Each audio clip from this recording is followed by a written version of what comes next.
Good day and welcome back to another DBZ Dokkan Metal video. In this video we're going to be taking a look at the performance of the Strength Kefla after her Extreme Z Awakening, and basically getting a good look at just how well she does in the physical, well, I don't want to say physical, but the in/physical Fusion Zamasu red zone. So personally speaking, she does a pretty good job.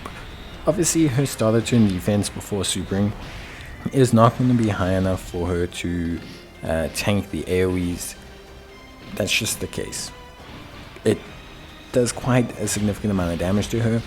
The one thing she does have in her favor is, firstly, with the right number of orbs, she does have that evasion factor, so she can evade the AoEs potentially, which is pretty good.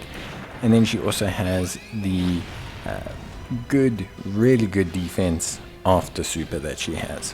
So there is kind of this, I want to say, like, feeling that she's pretty solid in this event. But I will say, if you're looking to not item this event or something, she's great, but she is definitely highly RNG dependent. You're going to need her to evade. If she gets the evasion, fantastic, she's going to do awesome.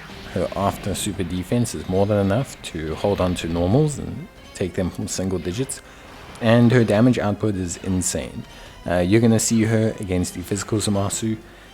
She literally can pretty much solo physical Zamasu with the right kind of RNG.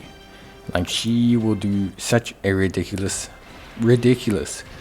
sum of damage to Zamasu that, realistically speaking, she's well worth it to take. I definitely think she's worth the potential, I don't want to say sacrifice, but the difficulties of taking her in the first couple of stages, because the sheer number of damage that she'll do in the second phases is very, very good. Not to mention that she is quite, she doesn't have a lot of dependency in terms of category requirements or anything. She's quite solid to take as a potential, secondary or final pick for a team, which means she can just be a really good damage dealer to kind of float on.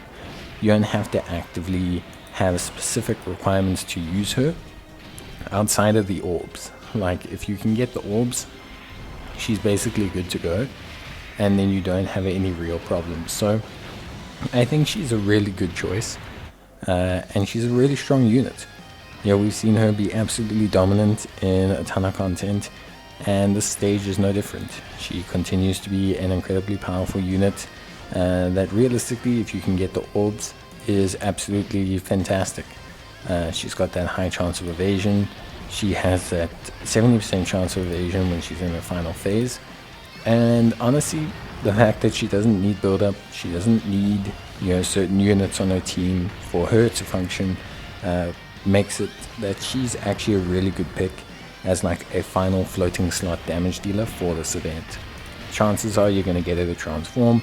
Chances are you're going to get her to just do huge damage. And yeah, I just think she's incredible. Like, you can see her here. She's going to incinerate Zamasu very easily. Pretty simply put, she just absolutely decimates him, and it's impressive. I definitely think it's a really good job.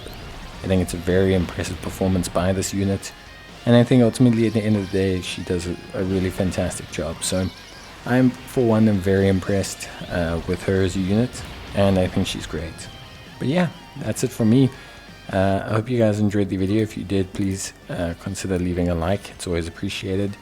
But yeah, ultimately at the end of the day, Strength Kefla, super top tier pick for this stage and many others. Yeah, just a great unit overall, and her EZA has been really, really fun.